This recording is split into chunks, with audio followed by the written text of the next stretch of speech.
Earlier today, Empire magazine released two new images of Avatar Fire and Ash, one of Quaritch and one of Jake. Now that I've had a bit more time to look at the images itself, there's a few details to discuss.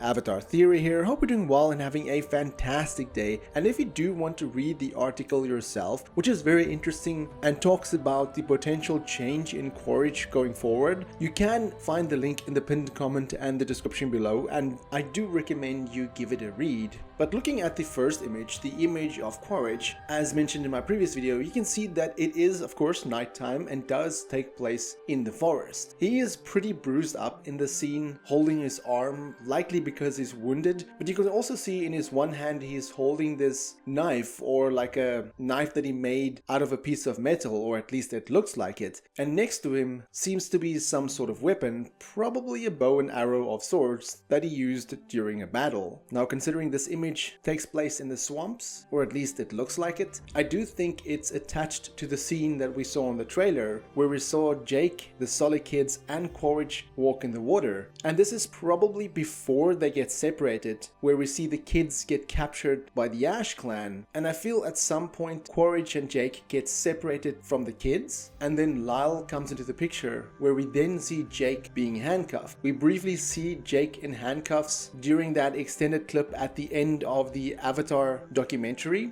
And considering Quaritch is wearing his military gear in the scene, it's also probably shortly before he meets Vrang. You know, that scene where she does Chahelu on him, forcing him down on his knees, because in that scene he also has the same outfit. I also do think that this is opposite the scene where Jake says that this forest goes much deeper than you think, where you can see the kids sleeping in the background, as I do think in the scene that Jake is talking to Quaritch, trying to convince him that Pandora is much bigger, much deeper than Quaritch thinks, trying to essentially convert him to be a good person. As well, that is also what the article is talking about. Now, going on to the other image is the one of Jake reaching down, looking obviously at somebody trying to save them. And this is pretty clear that it is opposite the scene where Spider slides down. I mean, Jake is pretty bruised up in the scene, as this is when him and Quaritch fights. Well, at least the Ash version of Quaritch, where Quaritch has that Ash clan paint on him. And you can see in the background is fire, you can see that light going upward. And of course Jake is lying on some sort of rock. Obviously now, looking at the scenes from the trailer, we know it's one of those floating rocks. And it'll be interesting if in this particular scene, Spider is kind of sliding down to his death and Jake tries to save him, but is inches away from grabbing his hand, and then Quaritch is the one who ends up saving Spider, because as you remember at the end of The Way of Water, Spider is the one who saves Quaritch. So he kind of owes Spider that by saving his life, and if Quaritch saves Spider's life in this instance, then he will basically be returning that favor, showing that Quaritch actually cares about Spider. And this might be where Jake thinks or realizes that there might be something in Quaritch worth saving, because as you might know or might not know, Cameron did state that Jake and Neytiri is going to survive throughout Avatar 3, 4 and 5, and he also said that Quaritch is essentially going to be the bad guy until Avatar 5 as well. So regardless of what happens in this battle between Jake and Quaritch, we know that neither of them is going to die. At least that is what Cameron indicated. But other than that, there isn't much else to discover from these two images. And as the movie is just over a month away from release, we will likely get a lot of marketing material for this movie in terms of images, different scenes being teased, marketing with other products, and various interviews with cast and crew. But if there's something specific that I missed from these two images, or if you want to point out something about the scene that I might not have realized, then let me know in the comments below, and for more Avatar content, have a look at the rest of my channel. Until next time, have a fantastic day and stay safe.